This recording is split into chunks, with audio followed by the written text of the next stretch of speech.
All right, everybody, welcome back. Good late morning. We've got more edge rushers to look at. And like I said, we are not out of the first round. We're not even out of the top half of the first round. This is top 15 edge rushers part two.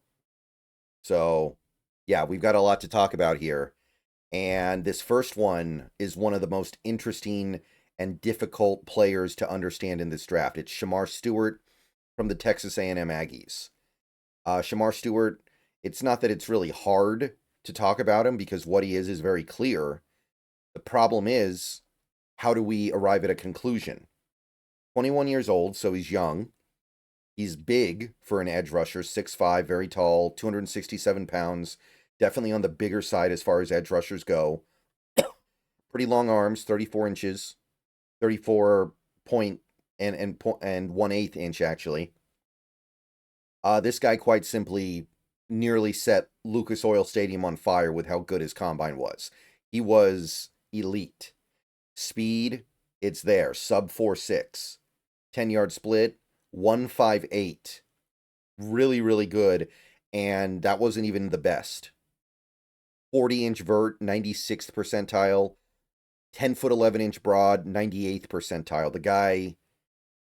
The guy's jumping over buildings here. The guy is crushing it in the athletic department. He is a freak athlete. One of the freakiest athletes that you will see in the NFL for a while. So if he didn't have your attention before, he definitely had your attention after that. And because of that, every big board I use has him in the first round. The aggregate has him 13th. And then you get to his actual play, his actual production on the field. 2024 was a quote-unquote breakout year for him, but there's a reason why I put quotes around that. 31 tackles is okay, I guess. That's 2 a game. 6 for loss, a sack and a half. 1.5 sacks with these physical traits. 2 passes deflected, 1 forced fumble. 39 pressures, that's pretty good. Not a stellar PFF grade. The year before, he didn't really do that much at all. 1.5 sacks, and I think in 2022 he had a sack and a half. So in his college career, the last 3 years, he's got a total of 4.5 sacks. I've seen players do that in a game, and this guy's bringing this kind of physicality to the table. How is that possible? So we got to pull back the layers here. Great athlete, like I said. He's one of the best athletes you'll see for a while. His combination of size, speed, and explosiveness is very close to unheard of. He's very explosive out of his stance. He goes from in his stance to exploding across the tackle in what feels like a nanosecond. He's got bend to get around the edge as well. He's got that pass rusher bend. He can slide inside and wreak havoc on guards. Could do that Michael Bennett thing where he slides inside and becomes a real weapon on passing downs. Straight line speed and acceleration allows him to chase down plays from behind. If you try to run running plays, stretch plays with him on the weak side, he's going to chase it down all the time. And he's very good at converting his speed to power. If you give him a little bit of build-up room, he's going to come down on you hard. And yet, he didn't produce. Again, I'm pretty sure it was 4.5 sacks combined over the last 3 seasons. So, despite everything I just said, he didn't actually get it done in college. He got pressure, but those pressures did not turn into sacks. And some reasons why that was, he doesn't know how to use his hands very well.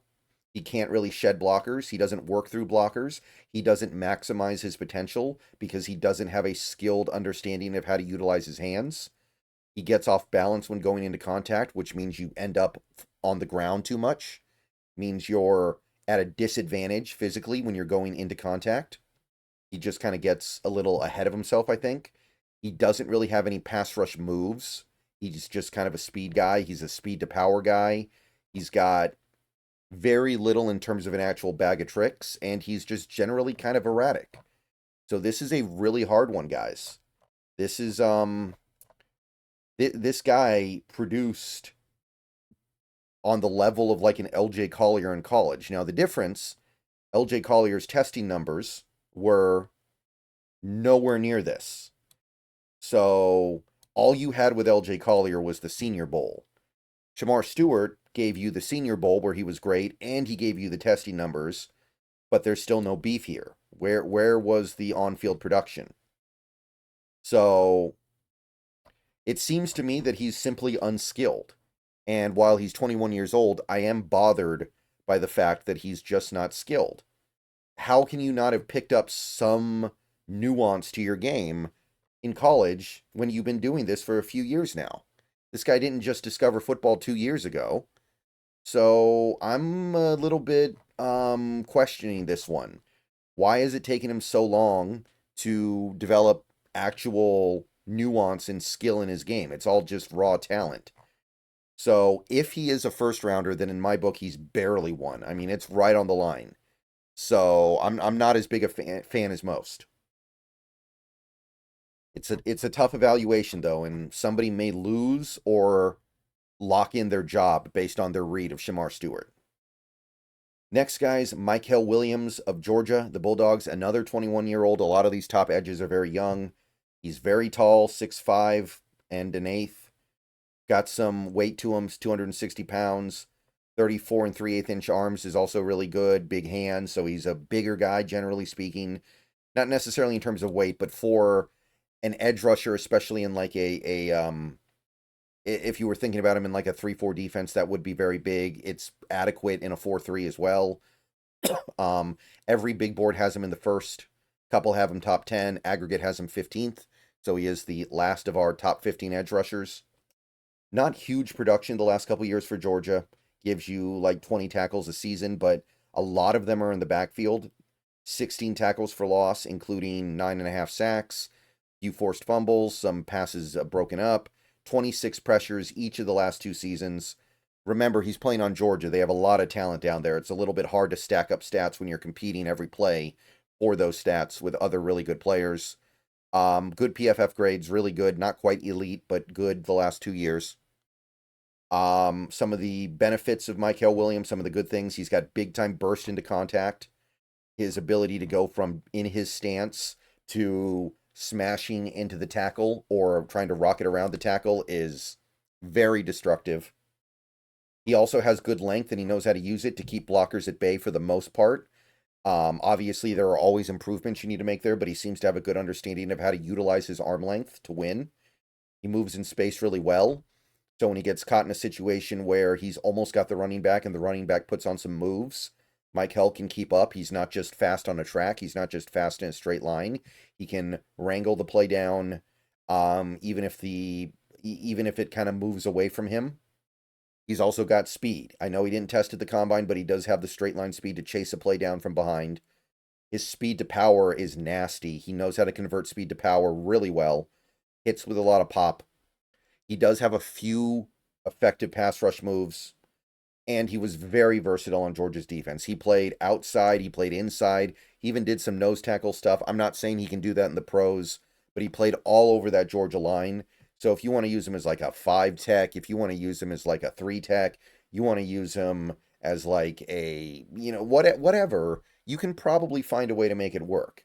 Now, the thing to really note here is how tall he is, which lends some credence to the idea of him maybe adding weight and becoming something different than what he currently is. Maybe even not being a true edge rusher, but the possibilities are kind of limitless. I do think he needs to add strength. He's going to have to develop his skills a little bit. Again, I think that he needs to add weight to fill out his frame. He's 6'5", he's over 6'5". He can definitely add some pretty serious weight, and it's good. Plays too high up and lets blockers get under his pads, so at that height, you're at a little bit of a disadvantage. You've really got to learn how to sink the hips. That's something he's going to have to work on. He's got to add more rush moves to really compete. I think he's got to find some tricks to his bag. Got to get in the gym, got to get in the lab with a really good pass rush specialist and figure out some counters and some moves to stack on top of moves. And he does occasionally, if a blocker can get a clean shot on him, he gets kind of stuck. I think he needs to fine-tune some of his shed stuff. But it's another great prospect, man. Not saying anything bad about Mykel overall. I don't think he'll be an immediate big impact player. I think he needs time to add weight. He needs time to add moves to his bag. Needs time to develop in general. But it sure seems to me like he's gonna be a monster down the line. I think this guy will be a Pro Bowler, maybe even beyond that, once he really develops. He is probably more meant to be a 4-3 guy, somebody who plays with his hand in the dirt. But if that's what you want, that's what he delivers. So I would put him about where the aggregate has him, I think. Top 15 sounds about right to me. If you're running a 4-3 defense, I think it'll work great. I don't know how you might feel about maybe asking him to add 20, 25 pounds and becoming like a 4-eye. That's part of me kind of wonders if that's maybe the best way to deploy him in a 3-4. But again, I think that you're behooved to take this guy in a 4-3 anyway. So I'm not going to worry about that too much. But that's Mykel Williams in my book. Really, really good. I'm a fan. And yeah, that's it for this video. So let me know what you think. We're still not done with the first round. We're going to have one more video a little bit later talking about the first round edges. And it never ends, man. That's why I say, if you want to get an edge in this class, even with your top pick, do it. Because some of these guys are special. Some of these guys deserve to go that high. All right. Let me know what you think. See you guys later. Go Hawks. And the edge rushers, man. These guys can play.